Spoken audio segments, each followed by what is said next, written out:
আফগানিস্তানে ভয়াবহ ভূমিকম্প আঘাত হেনেছে। এতে এখন পর্যন্ত ৬ শতাধিক মানুষের মৃত্যুর খবর পাওয়া গেছে। আহত হয়েছেন ১,০০০-এরও বেশি মানুষ। রিক্টার স্কেলে এই কম্পনের মাত্রা ছিল ৬। এরপরও অন্তত আরও তিনবার ৪ থেকে ৫ মাত্রায় আফটার শক অনুভূত হয়েছে। এতে হতাহত ও ক্ষয়ক্ষতির পরিমাণ আরও বেড়েছে বলে জানিয়েছেন উদ্ধারকর্মীরা। ভূমিকম্পের পর ভূমিধসের কারণে সড়ক বন্ধ হয়ে যায়, ব্যাহত হচ্ছে উদ্ধার তৎপরতা। বিস্তারিত আশিকুর রহমানের রিপোর্টে। রোববার গভীর রাতে দেশটির পাকিস্তান সীমান্তের কাছে ৬ মাত্রার এই ভূমিকম্প আঘাত হানে।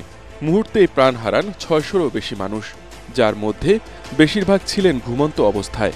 এছাড়া আহত হয়েছেন অন্তত আরও ১,০০০-এর অধিক মানুষ।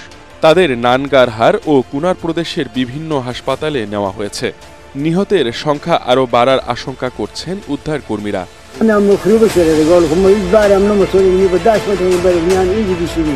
ভূমিকম্পটির গভীরতা ছিল মাত্র ৮ কিলোমিটার। এরপর থেকে অন্তত আরও ৩বার আফটার শক অনুভূত হয়েছে, যার মাত্রা ছিল ৪.৫ থেকে ৫.২-এর মধ্যে। প্রায় ৪০০ কিলোমিটার দূরে পাকিস্তানের রাজধানী ইসলামাবাদেও কম্পন অনুভূত হয়েছে।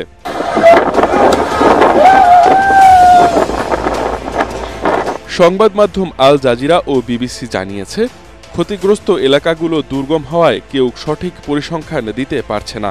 কিছু এলাকায় মোবাইল নেটওয়ার্কও কাজ করছে না। ভূমিকম্পের পর দুর্গম পার্বত্য এলাকায় অনেক জায়গায় ভূমিধসে সড়ক বন্ধ হয়ে গেছে। এতে ব্যাহত হচ্ছে উদ্ধার কাজ। আকাশপথে উদ্ধার অভিযান চালাতে সহায়তা দিতে সংশ্লিষ্ট আন্তর্জাতিক প্রতিষ্ঠানগুলোর প্রতি আহ্বান জানিয়েছে তালেবান সরকার। আশিকুর রহমান, এটিএন বাংলা।